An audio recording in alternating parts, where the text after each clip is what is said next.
El primer sonido fue un crujido agudo, como si el teléfono se hubiera hecho añicos al golpear el suelo. Le siguió un sonido ahogado que finalmente se convirtió en un grito a todo pulmón. ¿A quién se lo diste? Aparté el teléfono de mi oído. El pánico estridente resonó en mi silencioso apartamento.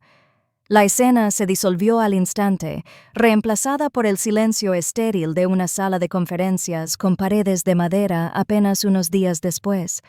Al otro lado de la mesa pulida estaban sentadas mi hermana Chloe, una mujer que se medía el valor según las etiquetas de precio, y su esposo Greg, un hombre cuya arrogancia era su activo más preciado. Estaban flanqueados por un abogado cuyo traje costaba más que mi coche y parecía tan aterrorizado como ellos. Un hombre tranquilo y serio, con un impecable traje oficial, el fiscal federal adjunto miró directamente a Chloe. Su compostura se había desvanecido, su máscara de superioridad se había hecho añicos. Dijo, con una voz desprovista de emoción: «Señorita Vance, su esposo está invocando el privilegio conyugal. Le ofrecemos un acuerdo adecuado a cambio de su testimonio en su contra. La oferta solo está disponible por los próximos 5 minutos». Todo empezó el día anterior, el día de mi cumpleaños. Un mensaje de Chloe iluminó mi teléfono.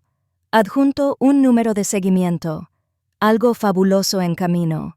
Decía: «Intenta no intimidarte demasiado. La condescendencia fue un regalo en sí misma». El paquete llegó esa misma tarde, una caja de madera ornamentada que probablemente costó una fortuna. Dentro había una sola botella de vino, con una etiqueta antigua y extranjera, que presumía de una riqueza que nunca me había atrevido a perseguir. No era un regalo. Era una declaración, un recordatorio del mundo en el que ella vivía y del que yo supuestamente no. Esa noche, Greg estaba presumiendo de un trato millonario que acababa de cerrar. Vio la botella en mi mostrador y se rió. «¡Guau! Chloe te mandó la buena», se burló, sacudiendo la cabeza con teatral compasión. Un desperdicio, sin ánimo de ofender. Antes de que pudiera responder, la destapó con la naturalidad de quien nunca le ha dicho que no. Se sirvió un vaso grande y se lo bebió con una hamburguesa. Otro comentario casual que se suponía que debía absorber. Lo observé y vi una docena de momentos iguales. La vez que me pidió prestado mi reloj de graduación de la universidad y lo perdió, mientras siempre me explicaba conceptos financieros básicos en las cenas familiares, era la misma historia. A la mañana siguiente, Chloe me llamó con la voz impregnada de esa familiar superioridad empalagosa. Así que empezó: «¿Ya abriste mi regalo? Espero que lo hayas apreciado».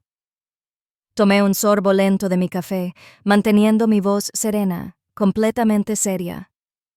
«No», dije. Greg se lo tomó anoche. El silencio al otro lado de la línea no era ira. Era el sonido de una realidad cuidadosamente construida que implosionaba. Su grito posterior lo confirmó. No solo me había enviado un regalo, había intentado usarme como escondite, suponiendo que era demasiado simple, demasiado irrelevante para entenderlo. Para entender el caso federal que siguió, hay que entender que mi aburrido trabajo de contabilidad consistía en rastrear activos internacionales decomisados para el Departamento de Justicia, y esa botella de vino era la prueba A. Para mi familia, viví una vida sencilla y gris, una vida que podían comprender, categorizar e ignorar con tranquilidad. La historia se consolidaba en cada festividad, pero el Día de Acción de Gracias antes de mi cumpleaños fue particularmente intenso. Recuerdo el calor opresivo de la casa, el tintineo de los cubiertos y la risa estruendosa de mi cuñado.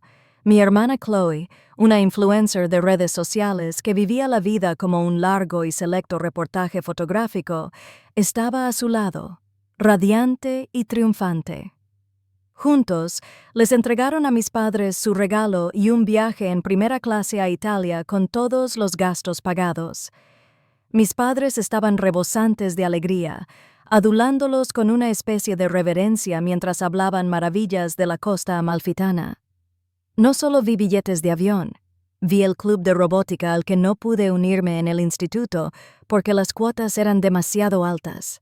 Vi la laptop rota que tuve que reemplazar en la universidad con el dinero de un trabajo a tiempo parcial.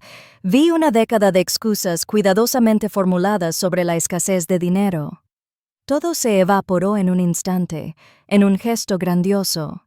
Más tarde, intenté acortar distancias. Mencioné discretamente que un artículo que había escrito sobre contabilidad forense se había publicado en una prestigiosa revista especializada en delitos financieros. Mi padre, un hombre que solo entendía el éxito visible, me dio una palmadita en el hombro con desdén. «Qué bien, cariño», dijo, mientras volvía la mirada hacia Greg. «Qué bien que tengas tus pequeños hobbies». Las palabras flotaron en el aire, pesadas y familiares. Chloe intervino entonces, con la voz impregnada de esa exasperante y fingida preocupación que también se le daba. «Estamos muy orgullosos de ti por conservar ese trabajo estable en el gobierno», dijo, apretándome el brazo. «No todo el mundo está hecho para el carril rápido, ¿sabes?» Tenían un apodo para mí, uno que creían que nunca había oído. Señorita Ledger. Era una broma, una pequeña pulla a mi tranquila y modesta carrera.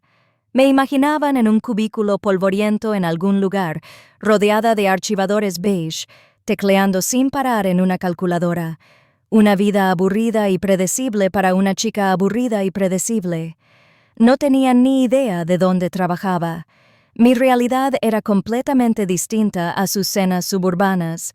Mi oficina era una habitación segura y sin ventanas, enterrada en lo profundo de un edificio federal, un lugar conocido como Centro de Información Confidencial Compartimentado, un esquife. No había luz natural, solo el resplandor frío y estéril de los monitores y el zumbido constante y sordo de los servidores cifrados. El silencio en esa sala era absoluto, un vacío intencional donde lo único que importaba eran los datos en las pantallas. Allí no era la señorita Ledger. Allí era una de las mejores analistas de mi división. Mi jefe, Marcus, un veterano curtido en la guerra económica que veía talento donde otros veían oscuridad, trataba mis ideas como si fueran la ley. No le importaban las aficiones ni el carisma. Le importaban los resultados.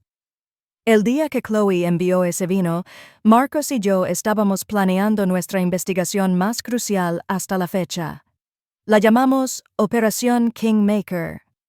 En una enorme pizarra digital, una compleja red de empresas fantasma y cuentas en el extranjero se extendía como una telaraña vibrante, todo procedente de un único y misterioso oligarca. Señalé una nota específica en la pantalla, un aluvión de transacciones recientes que no encajaban en el patrón. «Ya no usa bancos», expliqué, con un ligero eco en la silenciosa sala. «Los algoritmos de cumplimiento se están volviendo demasiado inteligentes. Está convirtiendo el dinero sucio en activos físicos de alto valor, cosas difíciles de rastrear y fáciles de transportar. Arte, relojes raros y, en este caso, vino añejo». Marcus asintió con tristeza, con la mirada fija en la pantalla. «Los registros de procedencia de estos artículos son falsos, por supuesto, pero el activo en sí es real. Está creando una historia fantasma para un objeto físico». Mi dedo trazó una línea hacia un nuevo conjunto de datos. Está usando una nueva red de mensajeros para mover los activos entre coleccionistas privados, eludiendo por completo las casas de subastas oficiales. Me centré en un manifiesto específico, una lista de artículos adquiridos recientemente. En él había una caja de vino francés hiper exclusivo, una cosecha conocida por su valor casi incalculable. Era nuestra mejor pista, nuestra única oportunidad de conseguir algo tangible. Marcus me miró con expresión intensa. «¿Y si podemos incautar uno de esos activos en tránsito?», dijo, terminando mi pensamiento. «Podemos desentrañar toda la cadena de propiedad. Podemos demostrar la conexión». Buscábamos una aguja en un pajar global, una sola botella de vino que podría derribar un imperio. Unas semanas después, recibí una llamada de mi madre, Carol, una mujer que creía que la paz familiar valía cualquier precio, especialmente el mío. Su voz era ligera y alegre, lo que siempre significaba que estaba a punto de soltar un cumplido ambiguo, pero con cierta preocupación. «Cariño, Chloe está muy preocupada por ti», empezó, y añadió, «Pareces tan poco ambiciosa que no estás alcanzando todo tu potencial». Escuché en silencio, imaginando a mi hermana recitándole esas palabras. «Sabes, tu cuñado tiene un éxito rotundo», continuó mi madre, completamente ajena. «Es muy perspicaz con todo eso de los negocios. Quizás deberías pedirle consejo profesional». La sugerencia fue tan profundamente insultante, tan profundamente ignorante de toda mi vida, que lo único que pude sentir fue una fría, silenciosa y calma que se apoderó de mí. La ira que solía sentir se había extinguido hacía tiempo, dejando solo esta cansada certeza. Durante años, les permití contar su historia. Construí un muro entre mis dos mundos, pensando que así era más fácil y seguro. Pero cuando Chloe intentó ocultar una parte de su mundo corrupto y del mío, no lo hizo. Para cruzar la línea, me dio la clave para quemar su historia hasta los cimientos. Después de que el grito de Chloe finalmente se apagó, se hizo un profundo silencio. En ese silencio, algo dentro de mí cambió. Los años de dolor acumulado, la interminable lista de pequeños y grandes despidos. Todo simplemente se desvaneció. Lo que quedó no fue la ira de una hermana agraviada, sino la fría y clara mirada de un analista federal. Esto ya no era un drama familiar que soportar. Se había cometido un crimen. Chloe había transportado y ocultado a sabiendas un activo rastreado por el gobierno federal para obstruir una investigación. Era manipulación de pruebas, simple y llanamente. Mi objetivo era que ya no me vieran ni me entendieran. Mi objetivo era un juicio exitoso. No le devolví la llamada, no le escribí. En cambio, empecé mi protocolo, el que repasé 100 veces en los ejercicios de entrenamiento. Mis manos se mantenían firmes mientras fotografiaba la botella de vino vacía desde todos los ángulos. Documenté la caja de madera personalizada, la etiqueta de envío con su número de seguimiento, la etiqueta de regalo condescendiente. Cada mensaje de texto de Chloe fue capturado y registrado con una marca de tiempo. La encimera de mi cocina, escenario de la irrespetuosa falta de respeto de Greg apenas unas horas antes, era ahora el suelo estéril de una escena del crimen. Fui metódico, distante y muy concentrado. Cada muestra de su arrogancia era ahora una prueba. Una vez completada la documentación, hice la llamada oficial. Marqué la línea segura a mi jefe de división, Marcus. Contestó al segundo timbre. «Señor», dije con voz tranquila, «tengo un problema. Tengo un activo de la operación Kingmaker en mi poder». Dejé las palabras flotando en el aire por un momento. Me lo entregó un familiar. La línea quedó en completo silencio durante una larga cuenta de 3, el tipo de silencio que indica que se están ejecutando docenas de cálculos a la vez. Entonces su voz volvió, aguda y decidida. «Documenten todo. Nos ocuparemos de esto ahora». Esa sola llamada puso en marcha una maquinaria enorme e implacable.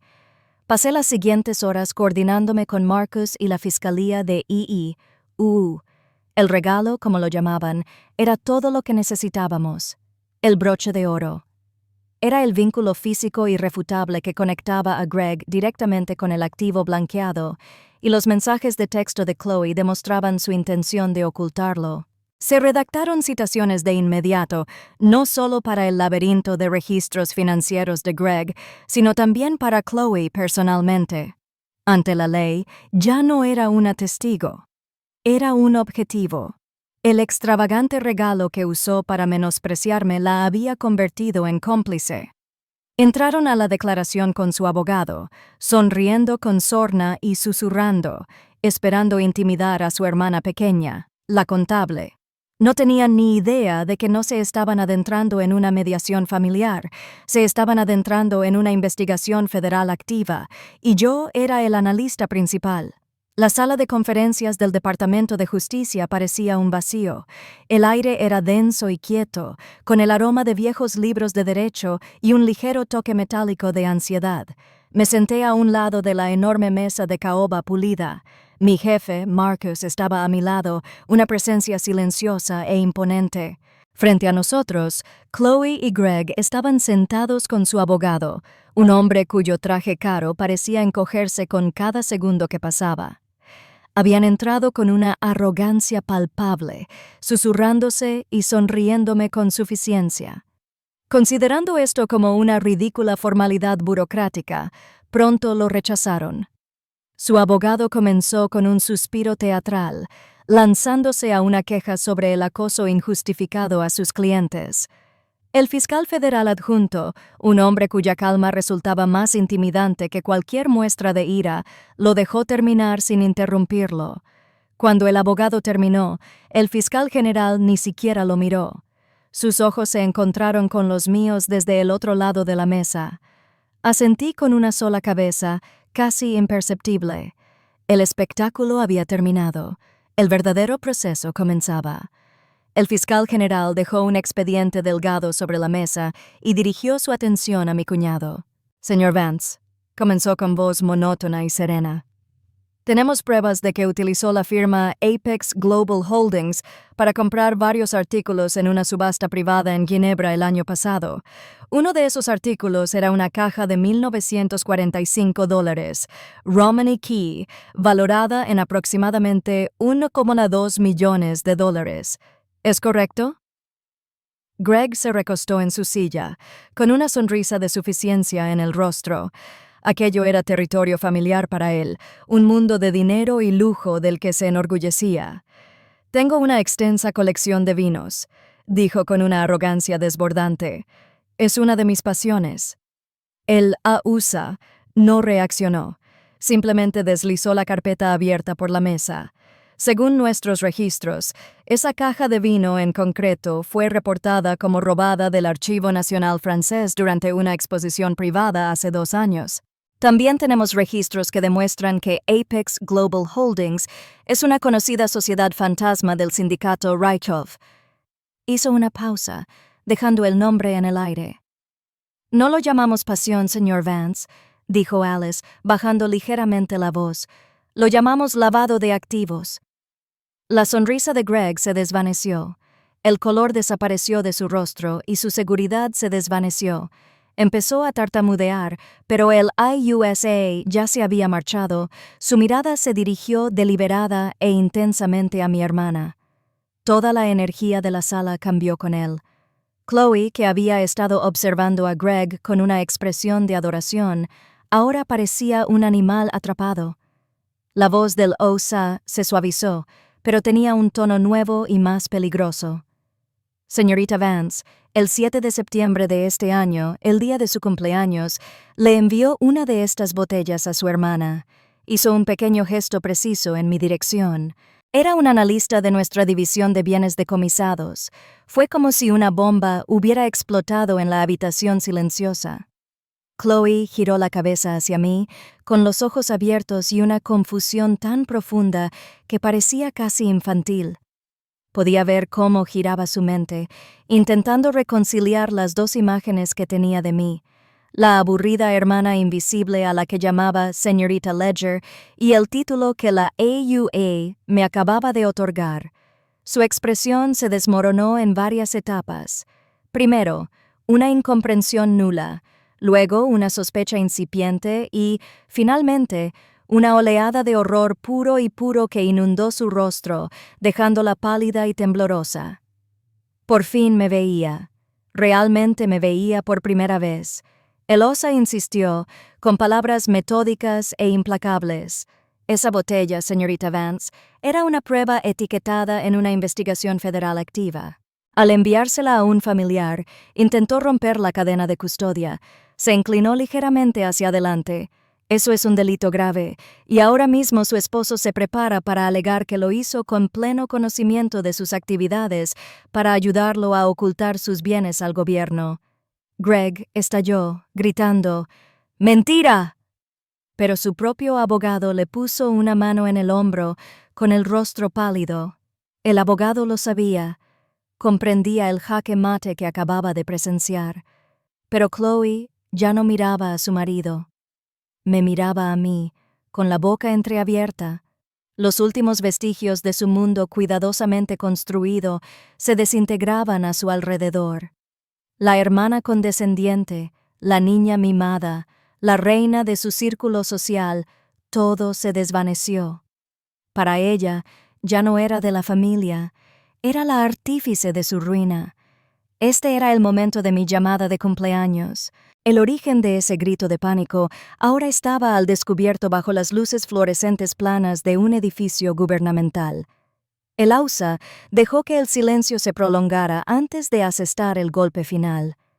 Sin embargo, dijo, con la voz ahora tranquila y dirigida solo a ella: «Estamos dispuestos a ofrecerte un acuerdo adecuado a cambio de tu plena cooperación contra él. Toda mi vida, Chloe ha definido nuestra relación. Ella era el hijo, yo era la sombra». Pero en el lenguaje frío e imparcial de la ley federal solo importaban dos títulos: testigo colaborador y acusado. Chloe aceptó el trato. Por supuesto. Ante la disyuntiva entre su propia supervivencia y la lealtad al hombre que estaba dispuesto a sacrificarla, se eligió a sí misma. Fue lo más predecible que había hecho en su vida. Con su testimonio, el caso hermético contra Greg se convirtió en una bóveda hermética.